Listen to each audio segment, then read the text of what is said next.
আসসালামু আলাইকুম। শুরু করছি আমার আলাদিন গল্পের ১ নম্বর পর্ব। লেখনীতে জাবিন ফোরকান। তুমি আমার গলায় ইরাম আপুকে ঝুলিয়ে দিতে পারো না মম? উনি আমার থেকে ৭ বছরের বড়।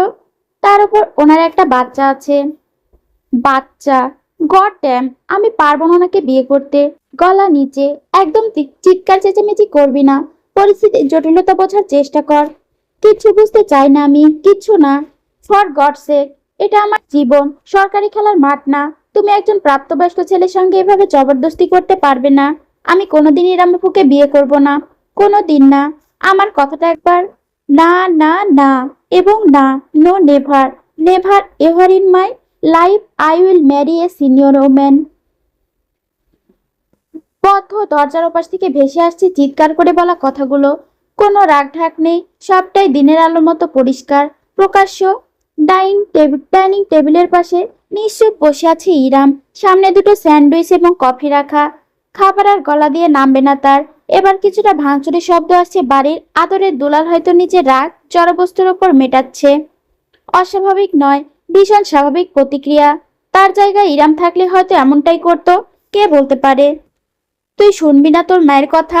আমি জীবনে কোনোদিন তোর কাছে কিচ্ছু চাইনি। তুই আমার এই একটা ইচ্ছে পূরণ করতে পারবি না? ইচ্ছার একটা লিমিট থাকে মম। এবার শব্দগুলো এতটা জোরে হচ্ছে যে স্পষ্টভাবে শোনা যাচ্ছে। ইরাম চেয়ারে আর স্থির বসে থাকতে পারলো না। হট করে উঠে দাঁড়ালো। লিভিং রুমে সোফায় নরম গদিতে একটি তোয়ালে বিছিয়ে ছোট্ট নিষ্প্রাণ প্রাণটিকে শুয়ে রেখেছে সে। বেগুনি রঙের কাঁথায় মোড়ানো তুচ্ছ প্রায় এক অস্তিত্ব। মোমের মতো নরম শরীর, গোলাপ রাঙা মুখ, চোখ দুটো বন্ধ। যখন খোলা থাকে তখন তাতে এক আকাশ সমান মায়া খেলা করে। ইরাম চুপটি করে নিজের অংশ নিজের সন্তানের কাছে বসলো। আলতোভাবে দু হাতের দুটো আঙুলের নগণ্য শিশুটির দুই কানে ঠেকালো যেন সে ঘুমন্ত অবস্থায় কিচ্ছুই শুনতে না পায়।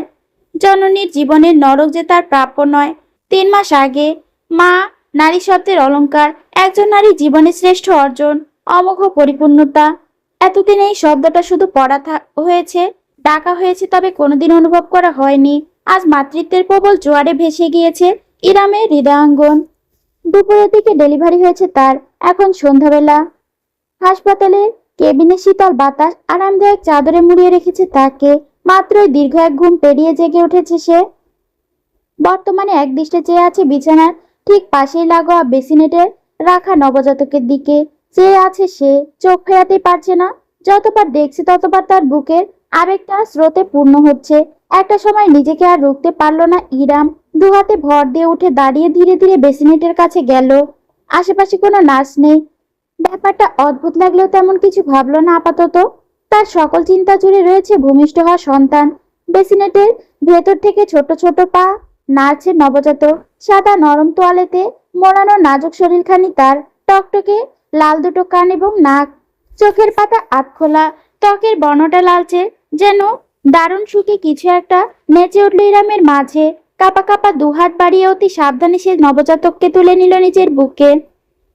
তার ত্বকের উষ্ণতা পেতেই বিড়ালের মতো মৃদু একটা শব্দ করে শিশুটি গুটিসুটি দিয়ে রইল। তীব্র আবেগের অশ্রু জমালো ইরামের চোখ জোড়ায়। সন্তানের বুকে চেপে সে কম্পিত গলায় ফিসফিস করে উঠল, আমার সোনা বাচ্চাটা, আমার মানিক, আমার কুচুপু। আম্মু তোমার আশায় কতকাল অপেক্ষার প্রহর গুনেছে। অবশেষে আসার সময় হলো তোমার। দু হাতে হালকা শরীর তুলে ধরে তার কপালে চুমু এঁকে দিল ইরাম। তার তার চোখ বেয়ে এক ফোঁটা অশ্রু গড়িয়ে পড়ল নবজাতকের গাল বরাবর। তাতে নিজের ছোট্ট হাতটা তুলে অস্বাভাবিকভাবে নাড়তে থাকলো শিশুটি। না পারতে মৃদু হাসলো ইরাম। আমার দুষ্টু পাখিটা। আর কি নামে ডাকি বলতো তোমায়? একদম নিজের মুখের কাছে নিয়ে তুলে নবজাতকের কানে ঠোঁট লাগিয়ে ইরাম ফিসফিসিয়ে বলল, ইজান, আমার ইজান সোনা, আম্মুর লক্ষ্মী ছেলেটা। আ ইরাম হঠাৎ করে নিজের জায়গায় জমে গেল। গোঙানি শব্দ ভেসে আসছে কেবিনের ভেতর। এতক্ষণ যাবৎ হয়তো শোনা যায়নি, কিংবা ছেলেকে নিয়ে ব্যস্ত থাকার দরুন ইরাম মনোযোগ দেয়নি। গোঙানি শব্দটা এবার তীব্রতর হয়েছে। ব্যথাতুর কোনো ধ্বনি এটি নয়, বরং ভীষণ অন্তরঙ্গ অশ্লীল ধরনের মেয়েলি গলার চিৎকার। হাসপাতালের কেবিনের ভেতর প্রথমটা নিজেকে নিজে বিশ্বাস হলো না ইরামের। দুপুরে ডেলিভারি হলো নর্মাল ডেলিভারি। শরীরের ধকলের কারণে হয়তো কল্পনা করছে।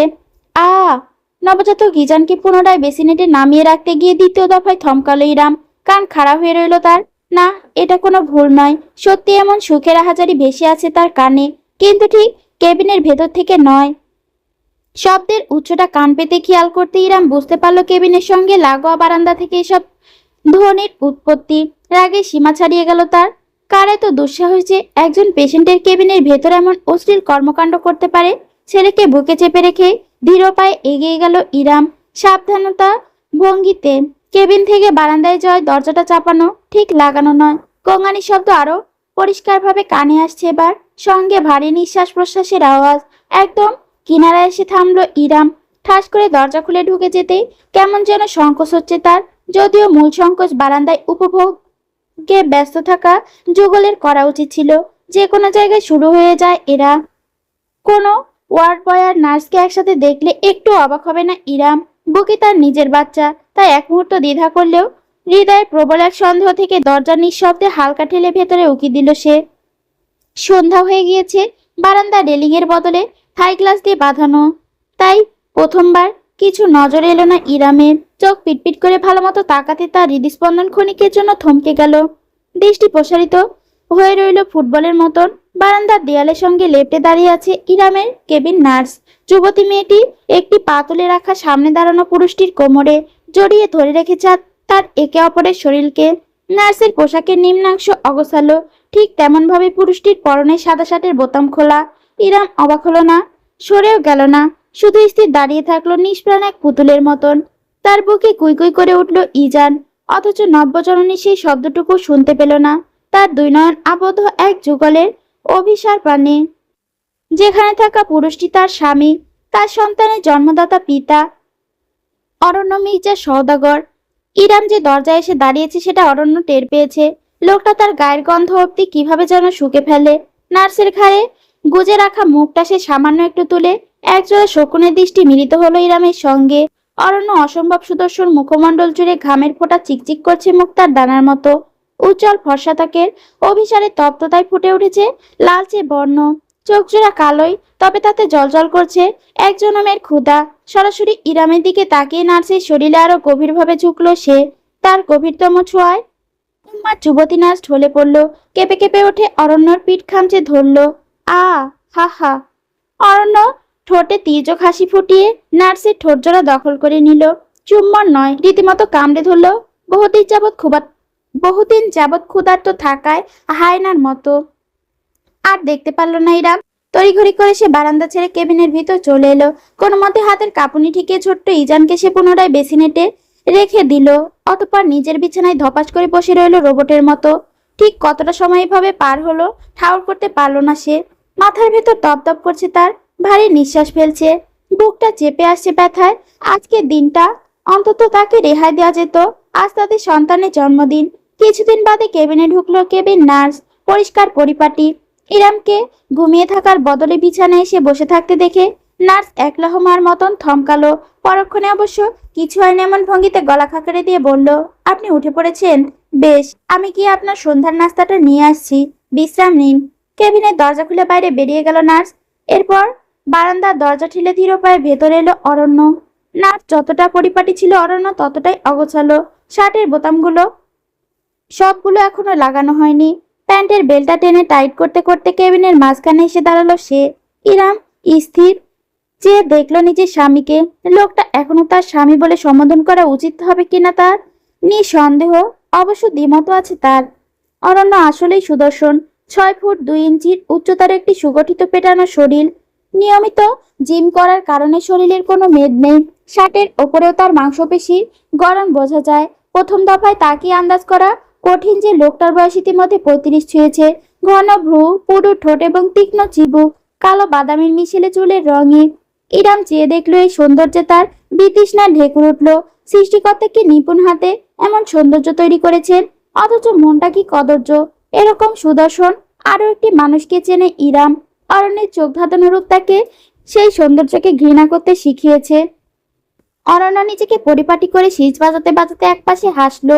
বিছানায় বসে থাকা স্ত্রীর দিকে চেয়ে একগাল হাসলো সে। ওয়েল, গুড ইভিনিং হানি। বেসিনেটের দিকে এগিয়ে গিয়ে ইজানকে এক হাতে কোলে তুলে ফেললো অরণ্য। যত্নের বালাই নেই। হাতের তালুর ওপর শরীরটা এমন ভাবে ধরলো যেন নিজের সন্তান নয়, বরং ল্যাবরেটরি কোনো কিনে পিককে পর্যবেক্ষণ করছে। ইজান পিতার হাতে রুক্ষ অসচেতন স্পর্শে স্বাচ্ছন্দ্য বোধ করল না। ছোট্ট হাত পা ছুড়ে কান্নার দমক তুলল। বাঁকা হাসি ফুটলো অরণ্য মির্জা সওদাগরের ঠোঁট জুড়ে, যেটার কোনায় একটা কামড়ের দাগ স্পষ্ট। অরণ্য নিজের অপর হাতটি বৃদ্ধাঙ্গুল ও তর্জনী মেলে ইজানের শরীরের সাইজ মাপতে লাগলো। আরে বাস ইরাম, এই সাইজের জিনিস তোমার পেটে ফিট হলো কিভাবে? আমেজিং। তুমি যে ছোট, তাতে আমার জিনিসটাই তো ফিট খায় না। ইরাম লাফিয়ে উঠল বিছানা ছেড়ে। এতক্ষণ যাবৎ সে শীতল থাকলেও ইজানের কান্না তার হৃদয় ছিন্নভিন্ন করে ফেলেছে। ছুটে এসে সে অরণ্যের হাত থেকে ইজানকে ছিনিয়ে নিজের বুকে চেপে ধরলো। খেকিয়ে উঠল, খবরদার বলে দিচ্ছি, আমার ছেলেকে ছোবেন না। অরণ্য এক মুহূর্ত জমে গেল, মাথা কাত করে বিস্ময় নিয়ে তাকালো। ইরামকে আজ অন্যরকম দেখাচ্ছে। এত কষ্টকর ডেলিভারি পর মেয়েরা মুষড়ে পড়ে, অথচ ইরামের হয়েছে ঠিক উল্টোটা। অজানা এক শক্তিতে টকবক করে ফুটছে সে। সদা নির্বিকার থাকা চোখ জোড়া আজ আগুন জ্বলছে, যেন কয়েক ঘন্টার ব্যবধানে বিশাল পরিবর্তন হয়েছে তার মাঝে। বোকা অরণ্য ধারণাই নেই আজকের আগে ইরাম ছিল শুধুমাত্র একজন নারী, আজ থেকে একজন মা। তাই অরণ্য ভাবলো, তার ইরাম তো আগে এমন ছিল না।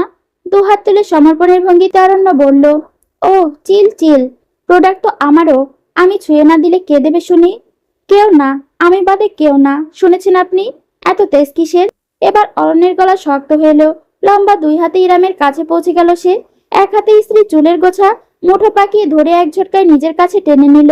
ব্যথায় দাঁতে দাঁত চেপে ফেললো ইরাম, তবু একটু টু শব্দ করলো না। নিজের ছেলেকে বুকে আগলে রাখলো, ঠিক যেমন সিংহী পাহারা দেয় নিজের শাবককে। অরণ্য ভ্রুকুসকে গম্ভীর কণ্ঠে শুধালো, একটু বেশি প্রায়োরিটি দিয়ে ফেলেছি মনে হচ্ছে। কি ভেবে নিয়েছিস তুই? তোকে ছাড়া আমার চলবেই না? একটা বাচ্চা পয়দা করে দিয়েছিস, সো হোয়াট? যদি আমি চাইতাম আমার আন্ডারে বাচ্চাদের একটা ফুটবল টিম থাকতো, বুঝেছিস? তোকে একটু বেশি ভালোবাসি বউ বলে সেটার এভাবে সুযোগ নিবি তুই বারবার? ইরাম, আমি আপনার বউ না। আজ ইরামের মাঝে ভয়ের লেশমাত্র নেই। স্তব্ধ হয়ে তাকে ছেড়ে দিয়ে এক পা দূরে সরে দাঁড়ালো অরণ্য। কোমরে দুহাত রেখে কিছুক্ষণ নিচুপ চেয়ে রইল। পর মুহূর্তে আচমকা খিলখিল করে হেসে উঠল। Are you serious right now honey? তোকে তিন কবুল বলে বিয়ে করেছি, তোর বুকে আমার ছেলে, আর তুই বলছিস তুই আমার বউ না? ডেলিভারির পর তোর মস্তিষ্কটা ঢিলে হয়ে গিয়েছে নাকি? ডাক্তারদের বিরুদ্ধে তো মামলা দিতে হবে আমার। ইজানকে অতি সাবধানে নিজের বিছানায় শুয়ে রাখলো ইরাম। ছেলের কান্না থেমেছে এবং ঠিক আছে নিশ্চিত করার পরে সে ঘুরে দাঁড়ালো। অরণ্য তাচ্ছিল্য দৃষ্টি মোকাবেলা করলো দৃঢ়ভাবে। আপনাকে মনে করিয়ে দিই, আজ থেকে ঠিক 5 মাস আগে আপনি নিজে আমাকে তালাক দিয়েছিলেন। অরণ্যের চেহারা থেকে ক্ষণিকের জন্য বিনোদনের ভাবটুকু উবে গেল, তবে নিজের আত্মবিশ্বাসী ভঙ্গিমা একটুও ছাড়ল না সে। ইরামের দিকে এগিয়ে এসে দুহাত রাখলো রমণীর কাঁধে। অদ্ভুতভাবে সুর পাল্টে আদুরে গলায় বলল, ও কামন ডার্লিং, তুমি ওটা এখনো মনে ধরে রেখে আছো? ওটা তো আমি মন খারাপ করে বলেছিলাম। তুমি জানো না তোমাকে কত আদর করি আমি। তাছাড়া ধর্মকর্ম আমিও একটু হলেও জানি, বুঝেছ? ওই তালাক হবে না, কারণ তুমি প্রেগনেন্ট ছিলে।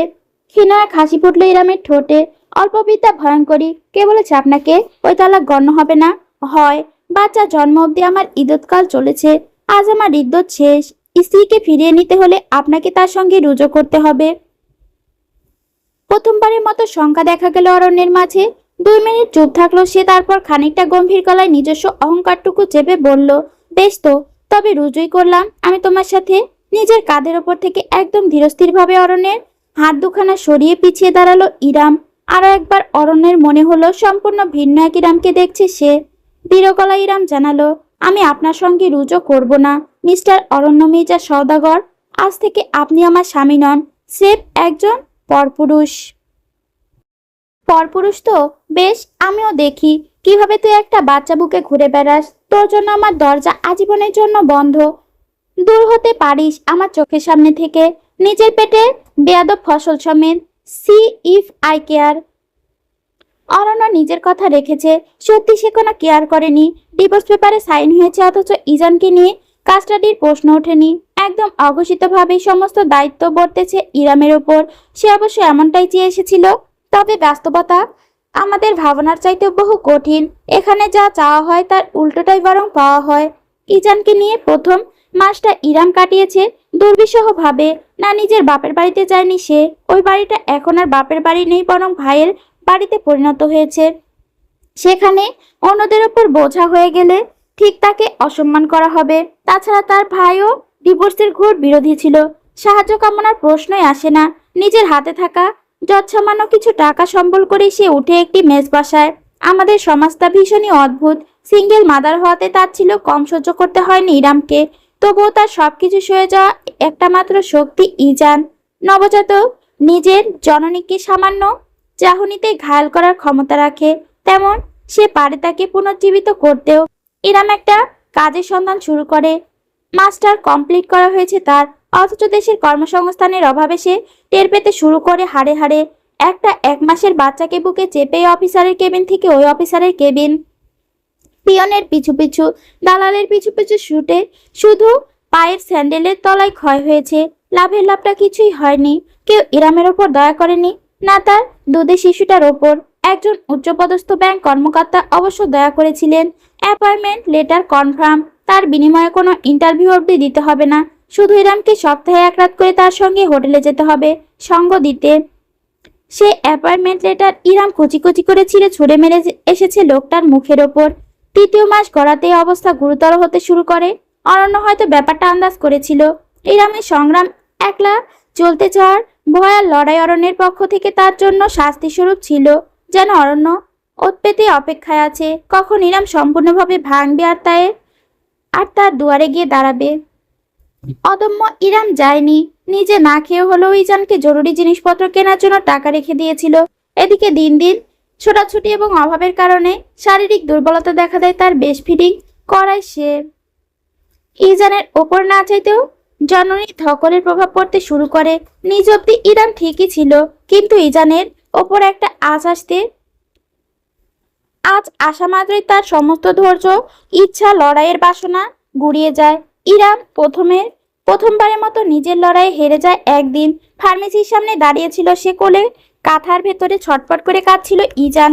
সামনে রাখা ওষুধের দাম ছিল 100 টাকা, অথচ ইরামের হাতের মুঠোয় ছিল শুধুমাত্র পুরাতন দুটো 20 টাকার নোট। সেদিনের মতো অসহায় ব্যর্থ ইরামের নিজেকে কখনো মনে হয়নি যে মায়ের নিজের সন্তানের মুখে 1 ফোঁটা ওষুধ অবধি তুলে দেওয়ার ক্ষমতা নেই। সে আবার কেমন মা? বাড়িটা আলিশান নয়, মোটামুটি সামর্থ্যবান এক গৃহস্থলী পরিবেশ। সামনে লোহার গেট, ভেতরে ছোট উঠানের মতো জায়গা। সেখানে বিশাল একটি আম গাছ, সিমেন্টের বেড়া দিয়ে বাধাই করা। 2 তলা বাড়ির ছাদটায় সারি বেঁধে বসে আছে একদল কবুতর। তাদের ডাকে মুখরিত স্নিগ্ধ সকাল। গেটের পাশে হালকা রং উঠে যাওয়ায় দেয়ালের বোর্ডে লেখা মুন্সিবাড়ি। ইরাম যখন ধীর পায়ে বাড়িটার গেটের সামনে এসে দাঁড়ালো, তখন সূর্য মাথার ওপর খাড়া কিরণ দিচ্ছে। এক হাতে ধরা লাগেজটা ছেড়ে দিয়ে ইরাম অন্য হাতে নিজের বুকে আগলে রাখা যক্ষের ধনকে সযত্নে কাঁথা দিয়ে ঢেকে সূর্যের আড়াল করে নিল। মুখের ওপর 2 হাত মুঠ পাকিয়ে পরম শান্তিতে ঘুমাচ্ছে ইজান। সারা রাত থেকে ছটপট করেছিল। ইরাম এক নজর আশেপাশে তাকালো। বহুদিন বাদে সেই তল্লাটে এসেছে। অতি অচেনা জায়গাটাও কেমন অপরিচিত লাগছে। বিয়ের পর থেকে একবারের জন্য আর নিজের বাড়িতে ফেরেনি সে। আম গাছের অনেকগুলো মুকুল ধরে আছে, শীঘ্রই আম ধরবে স্পষ্ট। চোখ ঘুরিয়ে একবার পিছনের দিকে তাকালো ইরাম। 2টো গাড়ি যাওয়ার মতন প্রশস্ত রাস্তার ওপাশে আরো একটি 2 তলা বাড়ি, ঠিক মুন্সিবাড়ির বিপরীতে। উভয়ের মাঝে অবস্থানের ভেদ স্পষ্ট। রাস্তার ওপাশে বাড়িটা বেশ পরিপাটি, আলিশান, অফিসারদের বাংলো বাড়ির মতো দেখতে। ধবধবে সাদা দেয়াল, উঠানে কৃত্রিম ঝর্ণা এবং একপাশে ফুলের বাগান। ছোট্ট একটা গ্যারেজে একটি গাড়ি রাখা। মূল ফটকটা সোনালী রঙের ধাতুতে গড়া। সূর্যের আলো প্রতিফলিত হয়ে চিকচিক করছে। মার্বেল পাথরের দেয়ালে খচিত গোটা গোটা অক্ষর, ডাক্তার সামিয়া মুন্সি, একেএম আহমদ উদ্দিন। মুন্সিবাড়ি এবং ওই বাড়িটার মাঝে অভিজাত্যের বিভেদ পরিষ্কার। ওইটা ইরামের খালার বাড়ি, যে বাড়িতে বহু বছর যাবত তার পা রাখা হয়নি। মাথা ঘুরিয়ে নিজেকে শক্ত করে ইরাম এক হাতে লাগেজ টেনে মুন্সিবাড়ির ভেতরে ঢুকে পড়ল। বাড়ির দরজাটা চাপিয়ে রাখা, আশেপাশে কাউকে দেখা যাচ্ছে না। তাই ইরাম নিঃশব্দে সিঁড়ি বেয়ে উঠে এসে ভেতরে ঢুকলো। বাসার ভেতর ঢুকে বসার ঘরটা আগের মতোই আছে দেখতে, বিশেষ পরিবর্তন হয়নি। তবে ফার্নিচার এবং শোপিসে বেশ নতুনত্ব এসেছে।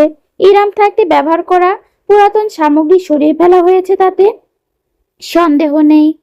নতুন চিকচিক কাপড়ে মোড়া সোফার গদিতে বসে আছে একটা বছর চারেকের বাচ্চা ছেলে। তার যমজ ভাই খালি গায়ে শুধু হাফ প্যান্ট পরে বাড়িময় দৌড়ে বেড়াচ্ছে। পিছু পিছু যাচ্ছে ঢোলা টি শার্ট আর ট্রাউজার পরনে এক রমণী, হাতে ভাতের থালা ছেলেদের খাওয়াতে। ছোটখাটো একটা যুদ্ধে লিপ্ত হয়েছে সে। ইরাম একটি প্রশ্বাস টানলো, তারপর নরম গলায় বলে উঠল, আসসালামু আলাইকুম মিথিলা, কেমন আছো? তার কণ্ঠ শুনতে মিথিলা নামক রমণী থমকে গেল, বিস্ময় নিয়ে তাকালো। ক্ষণিকের জন্য ইরামে চোখ জোড়া ভীষণ অসন্তোষ দেখলো, যা মুহূর্তেই উবে গেল শীতল অভিব্যক্তিতে। ওয়ালাইকুম আসসালাম আপু, হোয়াট এ সারপ্রাইজ, আসুন বসুন। রোহান সরো, তোমার ফুপিকে বসতে দাও। সোফায় থাকা ছোট ছেলেটা তৎক্ষণাৎ লাফিয়ে নেমে পড়ল। ইরাম মুচকি হেসে রোহানের মাথায় হাত বুলিয়ে দিয়ে সোফায় বসলো, লাগেজটা একপাশে রাখলো। সরাসরি না তাকিয়ে খেয়াল করলো মিথিলা বাঁকা দৃষ্টিতে লাগেজটা দেখছে। ছেলেদের খাওয়ানো আপাতত বিরতি দিয়ে মিথিলা রান্নাঘরের ভেতর চলে গেল। 2 মিনিটের মাথায় ফিরে এলো এক গ্লাস শরবত এবং বিস্কুটের পিরিচ নিয়ে।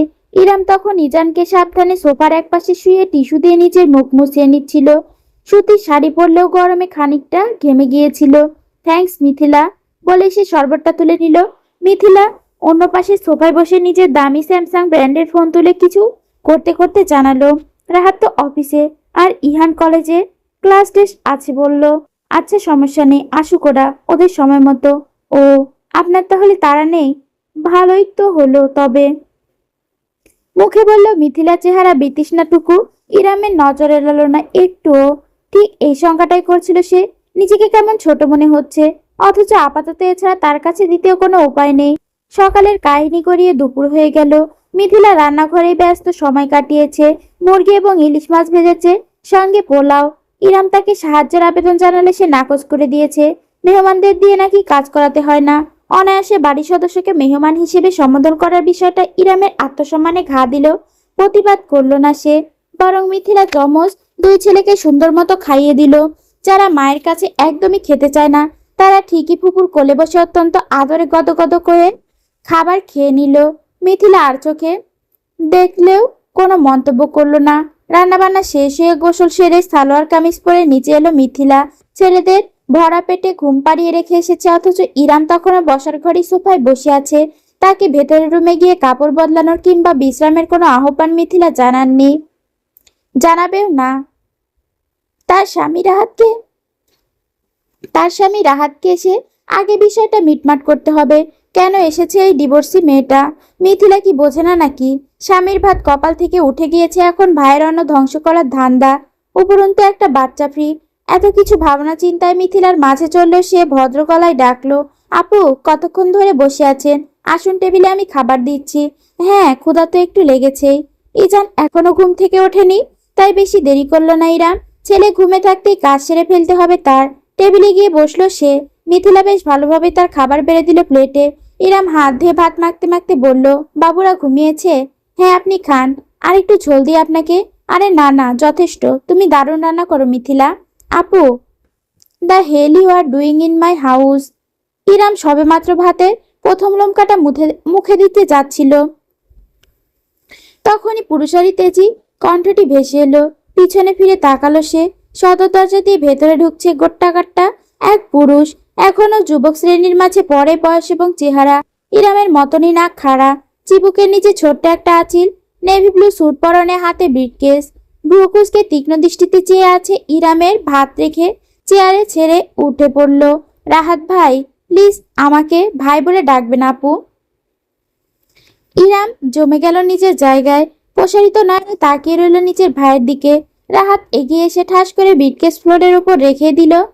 অতঃপর নিজের গলায় বাঁধা ট্রাইটা ঢিলে করতে করতে অসন্তুষ্ট চোখে সোফায় ঘুমিয়ে থাকা ইজানকে দেখলো। বলল, সাবধান করেছিলাম আমি তোমাকে, একটুখানি মানিয়ে নিয়ে চলো। তুমি আমার কোনো কথা শোনোনি আপু, তুমি চলেছো তোমার মর্জি মতো। বারবার বলেছি আমি, একলা একটা মেয়ে মানুষ সমাজে চলতে পারে না, মহিলা মাত্রই পুরুষ দরকার। কিন্তু তুমি মহিষী নারী কি না? এখন কেন এসেছো আমার কাছে? কি চাই তোমার আমার বাড়িতে? তোর বাড়ি? ভাই, এটা কি আমার বাড়ি নয়? আমার মায়ের বাড়িতে আমি আসতে পারি না? রাহাতের ভ্রুজোড়া কুঞ্চন বাড়ল, কোমরে দুহাত রেখে সে দাঁড়ালো শক্ত ভঙ্গিতে। আপু, আমরা ওসব আবেগ চর্চার সময় নেই। তুমি সেই সকালে এসেছো, লাগেজ দেখতে পাচ্ছি। এর অর্থ তোমার যাওয়ার কোনো প্ল্যান নেই। সোজা সাপটা আমাকে বলে দাও, কি চাও তুমি? ইরাম একটি শক্ত ঢোক গিল। আজও তার মনে পড়ে সামনে দাঁড়ানো এই পুরুষটা চুল আঁচড়ে দিত সে মায়ের মতন, মুখে তুলে ভাত খেয়ে দিত কলেজে পাঠানোর আগে। আর সেই ছেলেটা তার সামনে দাঁড়িয়ে আছে পুলিশের দারোগার মতো, যেন ইরাম অপরাধী। মাথা ঝাঁকালো সে। জগতে আপন বলে কিছু হয় না, সেটা তার চাইতে ভালো কেই বা বোঝে। চোখে পানি আসতে চাইলেও তার রুখে খানিকটা হিমশীতল দৃষ্টিতে সামনে তাকালো ইরাম। দৃঢ় গলায় বলল, আমি এখানে থাকতে এসেছি, বেশ কিছুদিন থাকবো ইজানকে নিয়ে। কতদিন বলতে পারছি না, যতদিন না একটা কাজ না পাই আর ভালোভাবে কোথাও সেটেল হতে না পারি ততদিন। আর ইজানকে একটু ভালো ডাক্তার দেখাতে হবে, বেশ কিছু টাকার দরকার আমার। তুই আমাকে ধার দে, আমি ধীরে ধীরে শোধ করে দেব। এক্সকিউজ মি, সরি আপু, বাট আপনার কি মনে হয় না টাকা গাছে ধরে? এতক্ষণ ধরে নীরব থাকা মিথিলা অবশেষে নিজের আসল রূপ নিয়ে সামনে আসলো। ঠিক নিজের স্বামীর পাশে দাঁড়িয়ে ইরামের মুখোমুখি হলো। আপু, আপনাকে এখনো আপু ডেকে সম্মান দিয়ে কথা বলছি আমি, কিন্তু আপনার মনে হয় না আপনি আমাদের দেয়া এই সম্মানটা টেকেন ফর গ্র্যান্টেড ধরে ফেলেছেন? আমার আর রাহাতের পক্ষ থেকে আপনাকে বারবার বলা হয়েছে, অনুরোধ করা হয়েছে নিজের বৈবাহিক সম্পর্কটা না ভাঙতে। আপনার একটা ছোট্ট দুধের শিশু আছে এবং চিন্তাটা আপনি করলেন না। নিজের ইচ্ছা মতো যা নয় তাই করেছেন। এখন যখন ঠেকায় পড়েছেন তখন এখানে এসে হাজির। ইরামের দিকে এক পায়ে গেল মিথিলা, বলতে লাগলো, আমার কথা শুনতে হয়তো আপনার খারাপ লাগছে, কিন্তু কিছু করার নেই, এটাই সত্য। আপনার বোঝা উচিত ছিল একজন ডিভোর্সি হওয়া মানে কি। আপনি বাচ্চা না ভালোই বোঝেন। এখন এই বাড়িতে আস্তানা গড়াতে চাইছেন, বুঝি না মনে হয় আমরা। আজ বলছেন কিছুদিন, আগামীকাল বলবেন আরো কিছুদিন, এরপর সেই কিছুদিন আর কোনোদিন শেষ হবে না। আপনার জন্য এই পরিবারে বদনাম হবে। আমার নিজের ছোট ছোট দুটো বাচ্চা আছে, ওদের ওপর আমি আপনার জন্য কোনো আশাস্তি দিতে পারি না, তাই না? সমাজে আমাদের একটা নাম আছে, ইজ্জত আছে, সেটা আপনার জন্য ধূলিসাৎ হতে পারে না। নিজের স্ত্রীর কথায় সায় জানালো রাহাত। মিথিলা ঠিক বলেছে আপু, তোমার আমার দিকটা ভাবা উচিত। এত বড় সংসারটা এখন আমি একাই চালাচ্ছি। নিজের ছোট ছেলে ইহানের পড়াশোনা, সাংসারিক খরচ তোমার থেকে ভালো কেউ বোঝে না। আমার 70,000 বেতনে চাকরিতে হিমশিম খেতে হয়, তখন মিথিলা হেল্প করে। আমি চাই না আমার স্ত্রীকে আমার জন্য কোনো কষ্ট সহ্য করতে হোক। তোমার বুঝতে হবে আমার জীবনটাও সহজ না। তুমি একা হলে তাও একটা কথা ছিল, আমি দরকার হয় অন্য জায়গায় তোমার জন্য একটা রুম নিয়ে দিতাম, কিন্তু তোমার বাচ্চাটাকে টানার ক্ষমতা আমার নেই। স্তব্ধ হয়ে চেয়ে রইল ইরাম। মুখের কথা মুখে রয়ে গেল, হাতে ঝোল শুকিয়ে গিয়েছে, অথচ ভাতটুকু আর মুখে তোলা হলো না তার। খানিকটা উত্তেজনার শব্দে এর মধ্যে ইজান নড়ে চড়ে উঠেছে, উল্টে ঘুরে। তাই তাড়াতাড়ি করে বাটিতে হাত ধুয়ে নিল ইরাম। শাড়ির আঁচলে হাত মুছে দ্রুত এগিয়ে গিয়ে সোফা থেকে ছেলেকে তুলে নিল কোলে। তার বুকে মুখ গুজে কুই কুই শব্দ করে থাকলো ইজান। ছোট্ট অংশকে দোলাতে দোলাতে ইরাম বলল, তুই ঠিক বলছিস ভাই, দামি ব্র্যান্ডের ফোন আর ব্র্যান্ডের ফার্নিচার কেনার পর আসলে বোনকে দেওয়ার মতো টাকা বাঁচে না। হাতের মুঠো শক্ত হয়ে গেল রাহাতের। প্রথমবারের মতো তার শক্ত চেহারা বিষাদের ছায়া পড়ল। ছেলেকে নাড়াতে নাড়াতে ইরাম সূক্ষ্ম হেসে জানালো, ভেবেছিলাম আজকে রাতটা অন্তত নিজের মায়ের বাড়িতে জায়গা হবে। জন্ম থেকে এখানে বড় হয়েছি কিনা একটু অধিকার তো আছেই বল, কিন্তু যেখানে আমার হাতের ভাত হাতেই শুকিয়ে যায়, সেখানে অধিকারের বায়না বিলাসিতা। আপু, রাহাত এগিয়ে আসতে চাইলো এক পা, অথচ পাশ থেকে মিথিলা তার বাহু চেপে ধরলো। ওখানেই জমে গেল সে, শুধু তাকিয়ে রইল নিষ্পলক। দৃশ্যটা পরিহাসের হাসিতে চেয়ে ফেললো ইরামের ঠোঁট। আর দাঁড়ালো না সে। এই বাড়ির বাতাসের দম বন্ধ হয়ে যাচ্ছে। এক হাতে ইজানকে বুকে চেপে অন্য হাতে লাগেজ টেনে দরজার দিকে এগোলো ইরাম। মাঝপথে থামলো, ঘুরে একবার পিছনে তাকালো নিজের ভাইয়ের দিকে। মহান আল্লাহ যদি তোকে কোনোদিন মেয়ে সন্তান দেয়, তবে জেনে রাখিস ভাই। একটু থেমে সে যুক্ত করলো, মেয়েদের একটাই ঘর, কবর। প্রায় রাত 2টা বেজে এসেছে, অথচ এই স্থানের উত্তেজনা বোঝা দুষ্কর। তীব্র মিউজিক এবং বিটের তালে তুলে দুলছে যেন গোটা পৃথিবী। তরুণ তরুণীদের উন্মত্ত হুঙ্কার, বাঁধনহারা নাচ এবং দক্ষভাবে বিট নিয়ন্ত্রণ করে বাজানো মিউজিকে কেঁপে কেঁপে উঠছে চারপাশ। লাল নীল বাতির ঝলকে চোখ ধাঁধিয়ে যায়। অ্যালকোহলের কড়া ঘ্রাণ ভেসে বেড়াচ্ছে বাতাসে। অনেকের হাতে মোবাইল ফোন। পার্টির দৃশ্য ধারণ করে চলেছে। সকলের মনোযোগ আবদ্ধ সামনে ডায়াসের ওপর কন্ট্রোল প্যানেলের পাশে দাঁড়ানো ছেলেটার দিকে। পরনে একটা পোলো টি শার্ট এবং ব্যাগি জিন্স, লেদার জ্যাকেট খুলে ফেলে রেখেছে পানির বোতলের সঙ্গে। সাদা আলোর ফোয়ারা ছুটছে তার মাথার ওপর থেকে, তাতে তার গলা এবং উজ্জ্বল চেহারা জমা ঘামের ফোঁটা চিকচিক দ্যুতি ছড়াচ্ছে। দ্বিগুণ আকর্ষণীয় লাগছে তাকে দেখতে। হাফ হাতা পোলো শার্টের কারণে যখনই কন্ট্রোল প্যানেলের বাটনগুলো নিয়ন্ত্রণ করছে, ইকুয়ালাইজার কমাচ্ছে বাড়াচ্ছে, তখনই তার শক্তিশালী বাইসেপ্ট চোখে পড়ছে। অন্য হাতে কানে ধরে রেখেছে হেডফোন। মিউজিকের তালে তালে শরীর দুলছে তার। তরুণীদের ভিড় ঠিক ডায়াসের আশেপাশেই। সকলে ব্যস্ত, মুহূর্ত ক্যামেরাবন্দি করতে। বোতাম নামিয়ে হঠাৎ করে মাঝপথে মিউজিকের গতি কমিয়ে দিল সে। নীরব উত্তেজনা ভর করলো গোটা জায়গায়। প্রত্যেকটি চোখ আবদ্ধ তার পানে। ছেলেটির একটি হাত তুলে নেড়ে মাউথপিস অন করে চিৎকার করে বলল, come on everybody, let's dance the night of with DJ Aladdin. সম্মস্বরে গর্জে উঠল জনসমুদ্র। বিরাট হাসলো সে। তাতে মারি দুই পাশে থাকা দুটো ছোচালো দাঁত নড়ে পড়ল। তীক্ষ্ণ, সুচারু, অন্যরকম একটা আবহের প্রকাশ ঘটায় তা। আরেক দফায় চেঁচিয়ে উঠল সে, yes DJ Aladdin, DJ Aladdin, come on ইয়ার। এবার বিটটা ড্রপ করলো সে। বিকট জোরালো আওয়াজে বুক কেঁপে উঠল। সঙ্গে সহস্র মানুষ লাফিয়ে উঠল উন্মত্ত উত্তেজনায়। এত কিছুর মাঝে নিজের পকেটে ভাইব্রেট হতে থাকা ফোনটার অস্তিত্ব ঠিকই টের পেল সে। বোর্ডে মিউজিকের কন্টিনিউ রেখে হেডফোন নামিয়ে অপর হাতে দ্রুত ফোনটা রিসিভ করলো সে। হ্যাঁ মম, এখানেই এখনো শো শেষ হয়নি, বাড়িতে আয়, তোর সাথে জরুরি আলাপ আছে। তুমি কি বলছো? আমি কিছুই শুনতে পাচ্ছি না। Okay now, good night most gorgeous mom on planet Earth, sleep tight and never call me back, মা লাভ ইউ। ফোনটা কেটে দিল সে। একপাশে ছুঁড়ে ফেলে নব উদ্যমে কাজে মনোযোগ দিল। যত বিট বাড়ল ততই বাঁধনহারা নেচে নেচে উঠল গোটা জগৎ।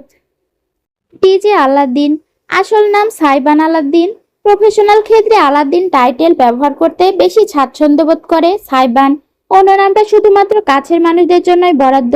তার অন্য নামটার জন্য অবশ্য সবসময় বন্ধু মহলে খোটা খেয়ে এসেছে সে। এই যেমন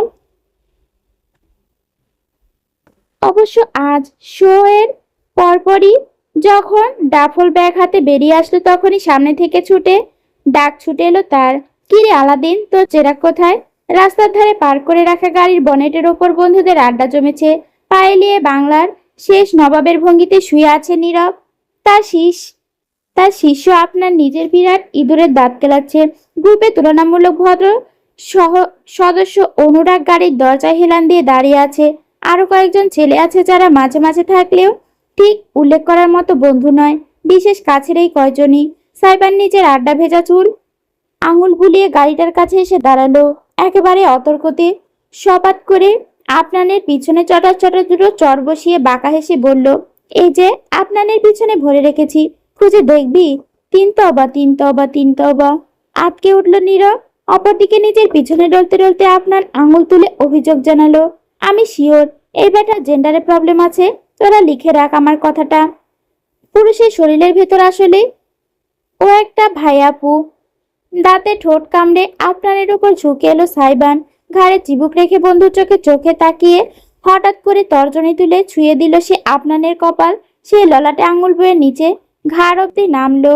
হিসিয়ে উঠল জিভে। ঠোঁট ভিজিয়ে সাইবান গান ধরলো, পড়ে না চোখের পলক, টুম কি তোমার রূপের ঝলক, হায় দোহাই লাগে মুক্তি তোমার, একটু আঁচলে ঢাকো, আমি সেন্স হারাবো, ডেট হয়ে যাব, সেভ করতে পারবে না কেউ।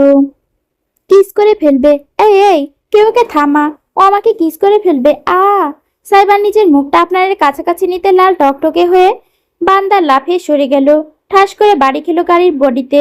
কোমরে চেপে ধরে হাঁটু ভেঙে আধবসা হয়ে পড়ল সে রাস্তার মাঝে। বৃদ্ধাঙ্গুলি নিচের ভেজা ঠোঁট মুছে নিয়ে হাসতে হাসতে নিজের নীরবের দিকে তাকালো সাইবান। চেরাগ লাগবে তোর? বের করবো স্যালাইন? ও ভাই, আমাকে ছেড়ে দে আব্বা, কেঁদে বাঁচি।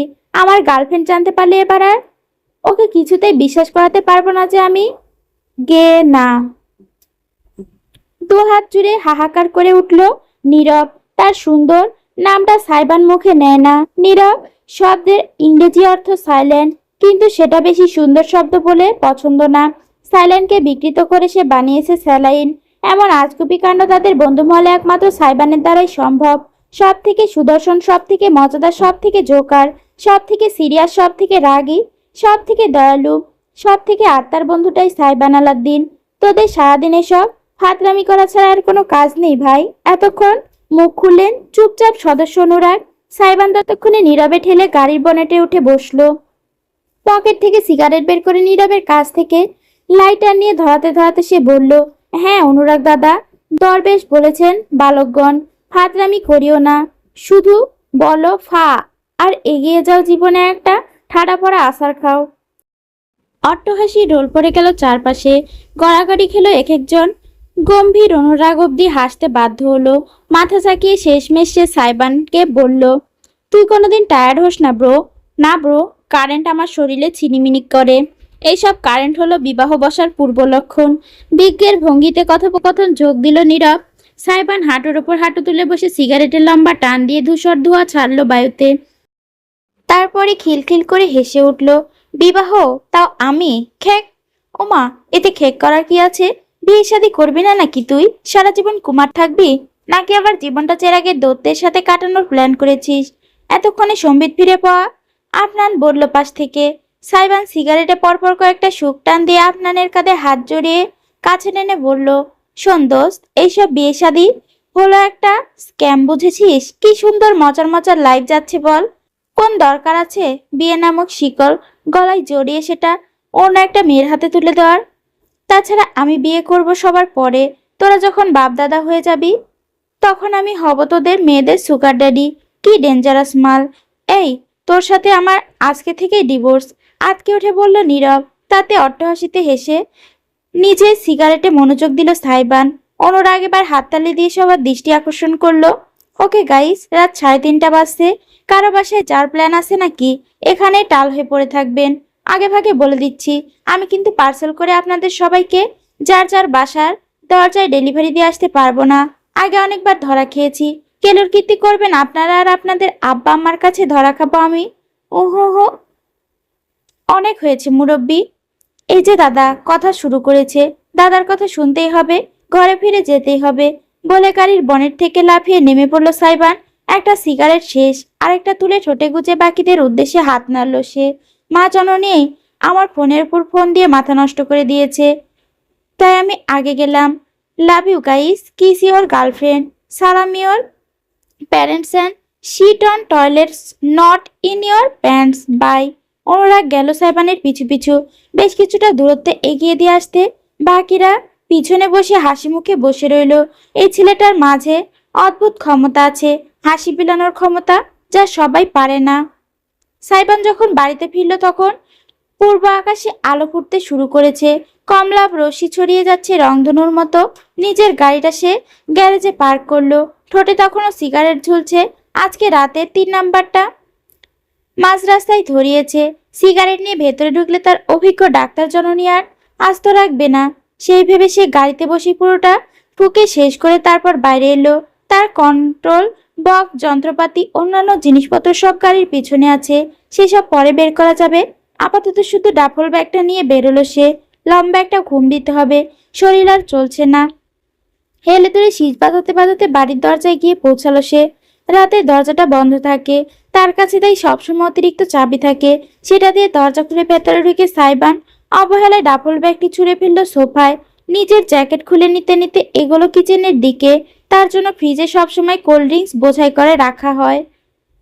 খেয়ে মাথাটা ঠান্ডা করে একেবারে সোজা বিছানায় যাবে, এমন পরিকল্পনা থেকে কিচেনের কাছে যেতে মৃদু শব্দ কানে এলো সাইবানের। শীষ বন্ধ হয়ে গেল তার। কারো হেঁটে চলার আওয়াজ, সঙ্গে কাচের পিরিচ চামচের ঠেকানো টুংটাং মিষ্টি ধ্বনি। তার মা সাধারণত এই সময় জেগে থাকে না, কাজের মেয়েটা থাকতে পারে। তেমন একটা পরোয়া না করে কিচেনে ঢুকলো সাইবান। সামনে অপ্রত্যাশিত দৃশ্যটি তাকে ক্ষণিকের জন্য জমিয়ে দিল। কিচেনের কাউন্টারের সামনে দাঁড়িয়ে আছে এক রমণী, হালকা গোলাপি সুতি শাড়ি পরা শরীরে, চুলগুলো খানিকটা অগোছালো, শ্যামবর্ণ চেহারায় অদ্ভুত একটা মলিনতা। শরীরটা প্রয়োজনের তুলনায় একটু বেশি রুগ্ন। ফিনফিনে কবজিতে অতিরিক্ত বড় সাইজের চুড়ি দেখেই বোঝা যায়। এক হাত কাঁধে মোড়ানো কিছু একটা ধরা, বাচ্চা বোধ হয়। অপর হাতে কাউন্টারের উপর রাখা একটা পিরিচ থেকে ছোট ছোট করে কাটা কিছু স্ট্রবেরি কাটা চামচ দিয়ে তুলে খাচ্ছে সে নিঃশব্দে। কোলের বাচ্চাটাকে আলতোভাবে ঝুলিয়ে যাচ্ছে শরীরের সাথে সাথে। সাইবান চেয়ে রইল দীর্ঘক্ষণ। তার উজ্জ্বল চেহারা হুট করে একটা প্রগাঢ় শীতল ছায়া ভর করলো। একদম নির্বিকার ভাবে সে বলে উঠল, ইরাম আপু। চমকে গিয়ে মুখ তুলে তাকালো ইরাম। খানিকটা প্রসারিত দৃষ্টিতে দেখলো সামনে দাঁড়ানো ছেলেটাকে। না চাইতেই আপাদমস্তক পর্যবেক্ষণ করতে বাধ্য হলো। নিতাইত নিতান্তই কম বয়সী, আধুনিক গোছের তাগড়া যুবক, বেশভূষার স্পষ্ট, একটা টি শার্ট আর ঢোলা কালো জিন্স পরনে, সেটার আবার হাঁটুর দিকটা ছেঁড়া। ফ্যাশনটা চেনা ইরামের, রিপোর্ট জিন্স বলে ওটাকে। যদিও ছেঁড়া কাপড় পরার কোনো অর্থ ইরাম খুঁজে পায় না। ছেলেটার মুখটা তীক্ষ্ণ, একদম ক্লিন শেভ, ত্বকের রংটাও হলদেটে ফর্সা, ঠিক চন্দন কাঠের মতো। বাংলাদেশি প্রবীণদের জন্য একদম আদর্শ চেহারা, যার জন্মের পরে হয়তো বলা হয়েছিল ঘরে চাঁদের টুকরো এসেছে। বাড়াবাড়ি রকমের পুরুষালী সৌন্দর্য, যা একদম পছন্দ নয় ইরামের। হালকা ভেজা চুলগুলো তার কপালে ছড়িয়ে আছে, তাতে ঢাকা ভ্রুতে স্পষ্ট জ্বলজ্বল করছে একটা ধাতব রিং। আইব্রো পিয়ারিংস আইব্রো পিয়ার্সিং আরেকটা অপছন্দের জিনিস অরণ্যের। পরে এই একটা মানুষ যার বাহ্যিক অবয়ব ইরামকে কেমন যেন দম বন্ধ করার অনুভূতি দেয়। আগে এটা হতো না, তবে অরণ্যর সাথে সংসার করার পর জিনিসটা বেড়ে গিয়েছে ট্রমার মতন। নিজের অস্বস্তিগুলো চেপে ইরাম হালকা গলায় বলল, ভালো আছো আলাদিন? সাইবানের দুহাতের মুঠো শক্ত হয়ে এলো। তাকে এই নামটা বাড়িতে কেউ ডাকে না, কারণ ছোটবেলা থেকে খেপানোর প্রতিবম্বী করা হতো। তাই পরিবার আর চেনা পরিচিত সকলেই তাকে সাইবান বলে ডাকে। পারিবারিক সদস্যদের মধ্যে একদম ইরাম মেয়েটাই তাকে আলাদিন বলে ডাকে।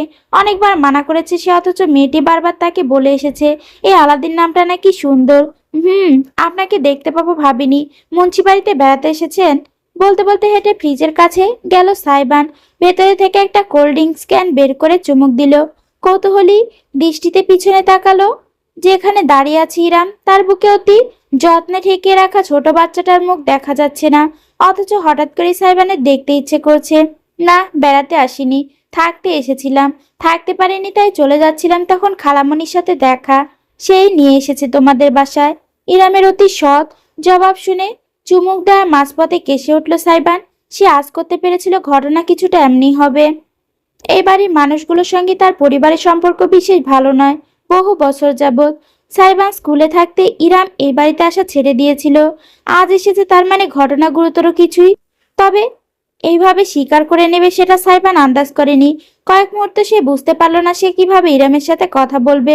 5 বছরের বেশি হয়েছে তার ইরামের সঙ্গে কথা হয় না। বিয়েতে অবশ্য নিমন্ত্রণ পেয়েছিল মায়ের জোড়াজুড়িতে, গিয়েছিল 1 ঘন্টার জন্য। অন্যান্য অতিথিদের সাথে দূরে দূরে থেকে এক পলক বৌসাজি ইরামকে দেখেই চলে এসেছে। এইটুকুই। বিয়ের পর তো একদম যোগাযোগ হয়নি। সত্যি বলতে ইরামের অস্তিত্ব সে ভুলে গিয়েছিল প্রায়। আজ দেখে একে অপরকে কেমন যেন অপরিচিত লাগছে। সে নিশ্চিত ইরামেরও তেমনটাই লাগছে। থাকতে এসেছেন মানে? আর ওটা আপনার বাচ্চা? তর্জনী তুলে ইজানের দিকে ইঙ্গিত করলো সাইবান। ইরাম এবার সোজা হয়ে দাঁড়ালো। বুকে লেপ্টে থাকা আধঘুম ইজানকে আরেকটু তুলে ভালোভাবে ধরে জানালো, ওর নাম ইজান। ও ম্যাচ করেছে আপনার সাথে। ইরাম, ইজান, থ্যাঙ্কস। থাকতে এসেছেন এটার অর্থ বললেন না। আপনার হাজবেন্ড কোথায়? আমাদের 3 মাস আগে ডিভোর্স হয়ে গিয়েছে। আরেক দফায় ঝটকা খেলো সাইবান। আজ তার সাথে হচ্ছেটা কি? এই ইরাম মেয়েটা কি পণ করে এসেছে তাকে একের পর এক অবাক করবে? নিজের ডিভোর্সের কথা কেউ এত স্বাভাবিকভাবে কেমন করে বলে? এই তাহলে কারণ মুন্সিবাড়ি থেকে তাকে বের করে দেওয়ার জন্য? বাঁকা একটি হাসি ফুটলো সাইবানের ঠোঁটে। একদম হঠাৎ করে সে বলল, আপনি তাহলে ফাইনালি বুঝতে পেরেছেন অসহায়ত্বের মানে? ভ্রু চেয়ে ভ্রু দুটো উঁচু হলো ইরামের। সাইবানের কথার ধাঁচটা তার ভালো লাগেনি। ইজানকে কাঁথায় আড়াল করে নিয়ে এসে সরাসরি তাকালো ছেলেটার দিকে। তুমি কি বলতে চাইছো আলাদিন? পরিষ্কার করে বলো। এটাই, যে মানুষ জীবনে এমন একটা সময় আসে যখন সবকিছু থাকার পরে মনে হয় তার কাছে কিছুই নেই। নিরেট একাকিত্বের ভয় তাকে ডুকরে শেষ করে। সাইবান দুহাত মেলে খানিকটা নাটকীয় ভঙ্গিতে বলল। তার ঠোঁটের হাসিটা ক্রমশ বিস্তীর্ণ হলো। সুচারু চোখে ইরাম আর এক নজর আড়াল থাকা ইজানকে দেখে সে যুক্ত করলো, আপনি অবশেষে একাকিত্ব টের পেয়েছেন? যাই হোক, এনজয় দ্য নাইট। আমার ভীষণ ঘুম পাচ্ছে। ভাগে থাকলে পরে দেখা হবে। দুহাতে স্যালুট ঠুকে শীষ বাজিয়ে বেপরোয়া ভঙ্গিতে কিচেন থেকে বেরিয়ে গেল সাইবান। ইরাম নিজের জায়গায় স্থির দাঁড়িয়ে ছেলেটার চলার পথে তাকিয়ে রইল। সাইবানের শেষ কথাগুলো তার ভেতরে কোথাও একটা আঘাত করেছে। যেন ছেলেটার কোনো কারণে ইরামের ওপর রেগে আছে, যার সাথে ঠিকমতো কথাই হয়নি বহু বছর যাবৎ। তার অজানা ক্রোধের কারণটা ইরাম হাজার ভেবে উন্মোচন করতে পারল না। বেশি ভাবার সময় অবশ্য সে পেল না। ইজান কেঁদে উঠতেই ছেলের দিকে মনোযোগী হতে হলো তাকে। দুপুর বেলা এমনিতেই শো শেষ করে এসে সাইবান সন্ধ্যার আগে ঘুম থেকে ওঠে না। তবে আজ দুপুর 2টার দিকেই তার ঘুম ভেঙে গেল। অনেক চেষ্টা করলেও পুনরায় ঘুম ফিরিয়ে আনা গেল না। তাই উঠে পড়ে একটা লম্বা গোসল সেরে সে নিজের রুম থেকে বের হলো। ভীষণ ক্ষুধা লেগেছে। গত প্রায় 12 ঘন্টা যাবৎ পেটে কিছুই পড়েনি। দ্রুতই সে ডাইনিং রুমে চলে এলো।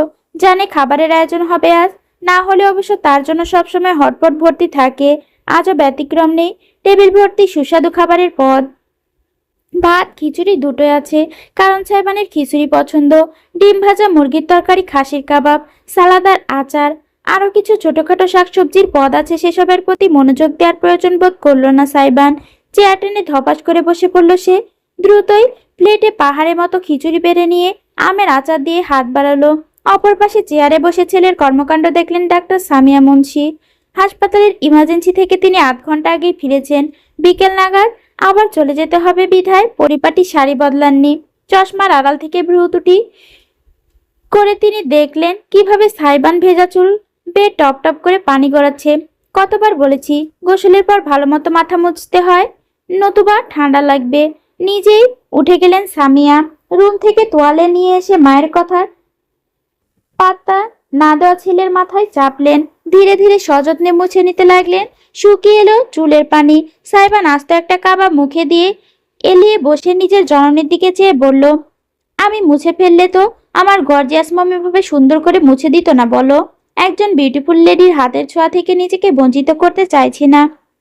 হাতের ছোঁয়াটা মাঝে মধ্যে তোর গালে পড়লে ভালোই হয় বল। তাহলে যদি ফোনটা কল করার জন্য খোলা পাওয়া যায়।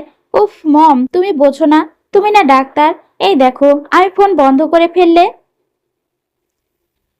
তোমার টেনশন হয়, সেই টেনশনে তোমার রক্ত সঞ্চালন বাড়ে। রক্ত সঞ্চালন বাড়লে শরীরের ত্বক জেল্লাদার হয়, একদম লাল লাল গ্লো মারে। আপনার কি দেখছো না ওই যে লাল মুরগিটা, একদম ওর মতন। তখন তোমাকে দেখতে হুড়পড়ি সকিনা বিবির মতো লাগে। আমি ইনডাইরেক্টলি তোমার সৌন্দর্য বাড়াতে ভূমিকা রাখছি, বুঝেছো? আর টেনশনে যে কোলেস্টেরল বাড়ে, রক্তচাপ উঠে যায়, তার বেলা অর্ধেক জ্ঞান নিয়ে ঘুরিস কেন গর্ধব? হা হা হা। ছেলের মাথায় চাটি দিতে খিলখিল করে হেসে উঠল সাইবান।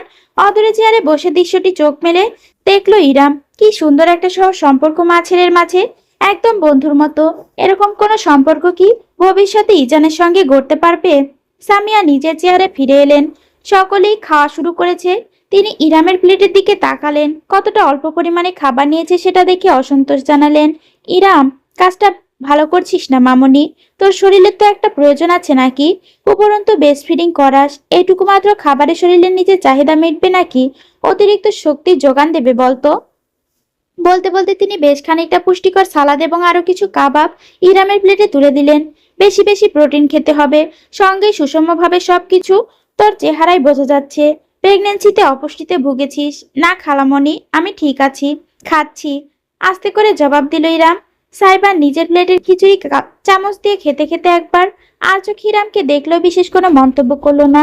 সামিয়া খাবার বেড়ে দেয়া সুগন্ধাকে বললেন, সুগন্ধা, আমি চলে যাওয়ার পর মনে করে কিন্তু সন্ধ্যা ইরামকে হালকা নাস্তার সঙ্গে ফল দিবি, খানিকটা দই রাখবি সাথে, যেন পারফেক্ট ব্যালেন্স থাকে। আর করিমকে আমি বাজারে পাঠিয়েছি, এরে চেক করে দেখিস লিস্ট ধরে। কিছু ফর্মুলা মিল্ক লিখে দিয়েছি, এগুলো এনেছি কিনা। ঠিক আছে আম্মা, আপনি একটু টেনশন নিয়েন না, আমি সব সামলাই নিব। কথোপকথন শুনে কান খাড়া করে ফেললো ইরাম। দ্রুত বলল, না না খালামণি, এত কিছু করতে হবে না তোমাকে। ইজান ঘুমিয়েছে, ওর ঘুম ভাঙলে আমি চলে যাব। কোথায় যাবি? খালার প্রশ্নে থমকালো ইরাম। চোখ পিটপিট করে খানিকটা দ্বিধা নিয়ে শেষে উত্তর করলো, ঠিকানা তো একটাই হবে তাই না? আমার আগের মেসটা খুব সম্ভবত এখনো খালি আছে। না থাকলেও সমস্যা নেই, রুমমেট মেয়েটা ভালো, ওর সাথে কয়েকটা দিন থাকা যাবে। তুমি চিন্তা করো না, আমি ব্যবস্থা করে ফেলবো। আজীবন তো সবার জন্য ব্যবস্থাই করে এসেছিস, আর কত? ইরাম হাতের মুঠো শক্ত করে ফেললো। নিজের প্লেটের দিকে চেয়ে বলল, আর কারো কথা জানি না, কিন্তু আমি সত্যি কারো ওপর বোঝা হতে ইচ্ছুক না খালামণি। তুমি আমাকে তোমার বাসায় একটা রাত থাকতে দিয়েছো, এর কৃতজ্ঞতা আমি কেমন করে মেটাবো জানি না। আমায় আর ঋণী করো না। যার আপন মানুষেরাই দায়িত্ব এড়িয়ে গিয়েছে, তার প্রতি তোমার কোনো কর্তব্য নেই। হ্যাঁ, যে অসহায় মেয়েটার প্রতি সকল দায়িত্ব স্বামী, ভাই, পরিবারের সবাই এড়িয়ে গিয়েছে, সেই মেয়েটার প্রতি আমার কোনো দায়িত্ববোধ নেই, কিন্তু আমার ঘরের বউয়ের জন্য আছে। ইয়াক, থু। দাঁতের নিচে এলাচ কামড় পড়ায় ঠিক এই মুহূর্তেই ঝটকা দিয়ে উঠল সাইবান। হাতে চামচটা তার মেঝেতে পড়ে ঝনঝন শব্দ তুলল, অথচ মুখের এলাচ তার মুখেই রয়ে গেল। বিস্ফোরিত দৃষ্টিতে সে তাকালো নিজের মায়ের দিকে। কি বললে তুমি মম? হু? My future daughter in law. Yes, you heard that right buddy. স্মিত হেসে ছেলেকে ঠিক তার স্টাইলেই জবাব দিলেন সামিয়া।